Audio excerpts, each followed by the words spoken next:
Pour redonner un peu de contexte, le sommet de Hanoï est venu 8 mois après le sommet de Singapour. Le sommet de Singapour, il avait permis de fixer un format de négociation au plus haut niveau et 4 engagements qui sont tous dans la déclaration de Singapour. Malheureusement, les négociations n'ont pas duré 8 mois, elles ont plutôt duré 6 semaines puisqu'elles ont repris en Suède au milieu du mois de janvier avec un échec relatif puisque effectivement il n'y a pas eu de nouvel accord à Hanoï.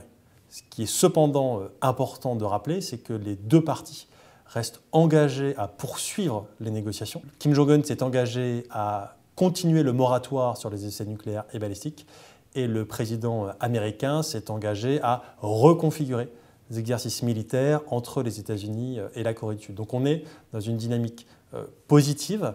Il faut désormais effectivement que les négociateurs reprennent le leadership et qu'on puisse avancer afin de réduire les différences entre les deux parties.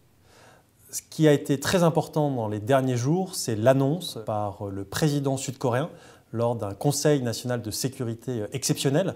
C'était le deuxième de l'histoire du président Moon. Le premier avait eu lieu après le sommet de Singapour.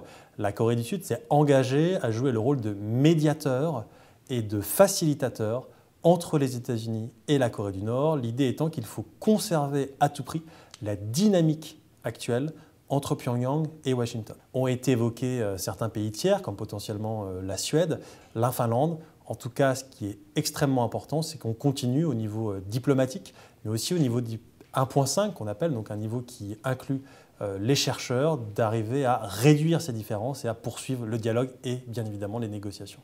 Ce qui est très important, c'est que le programme nucléaire et balistique nord-coréen se poursuit.